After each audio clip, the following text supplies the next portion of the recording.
Gaza is not merely a neighboring territory, it is a critical strategic zone for the State of Israel. Its proximity to major Israeli population centers like Ashkelon, Sderot, and Beersheba makes its status a matter of national survival. For decades, this narrow strip of land has served as a launching pad for relentless attacks, transforming Israeli communities into frontline settlements. The 2005 disengagement from Gaza was a well-intentioned experiment in peace, rooted in hope for prosperity. Instead, it created a vacuum that was swiftly filled by Hamas, a designated terrorist organization committed to Israel's destruction. This cycle of violence extracts a heavy toll on both Israeli and Palestinian civilians. A new paradigm is required. The first step in a successful occupation is the establishment of overwhelming military superiority through a multi-pronged invasion that divides Gaza into manageable sectors. Leveraging superior air power, armored divisions, and special forces to neutralize command centers, weapons depots, and tunnel networks. The second step is establishing secure humanitarian corridors and safe zones for the civilian population, a moral and strategic imperative. These routes lead to pre-designated safe zones where temporary shelters, food, water, and medical aid can be provided under Israeli security oversight. The third step involves methodical clearing operations. Once civilians are evacuated, IDF units undertake the painstaking task of locating and destroying all terrorist infrastructure.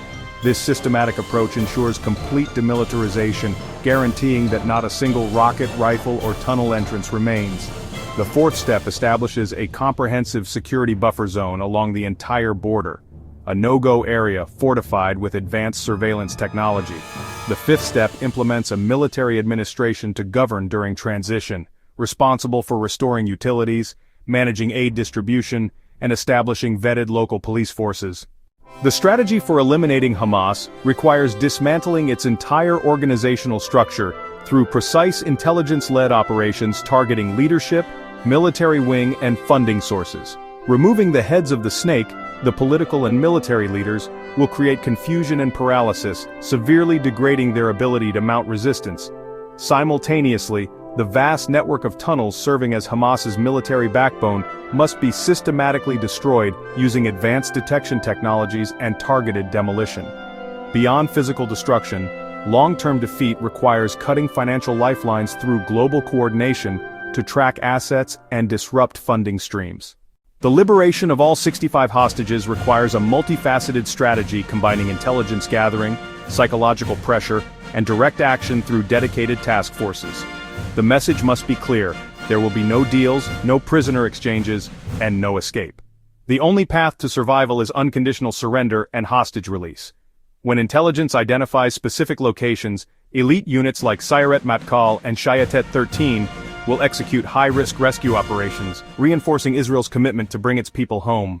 Once Hamas is dismantled, an Israeli military administration will oversee the stabilization phase, preventing power vacuums and restoring essential services like water, electricity, and sanitation. The second phase involves cultivating new local leadership from Gaza's population, vetted municipal leaders and clan elders with no Hamas affiliation, empowered to manage local affairs under Israeli security oversight.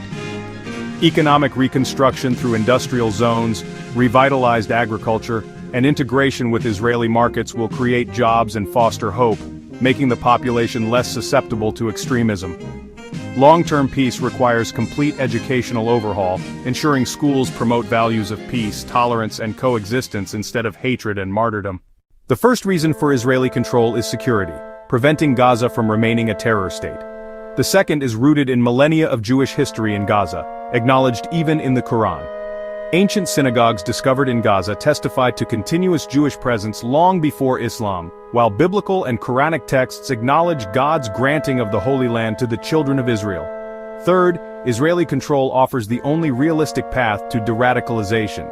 Fourth, it would unlock Gaza's economic potential, offering residents prosperity instead of poverty under Hamas's rule of terror. Fifth, securing the entire coastal plain eliminates a critical vulnerability and signals to the region that Israel's presence is permanent and its security non-negotiable. This five-step plan offers maximum strategic effectiveness with minimal human cost. The occupation is not the goal itself, but the necessary means to lasting peace and security. The end is a future where Israeli families live without fear, and Palestinian families build lives of dignity, free from extremism, under the just authority of the State of Israel.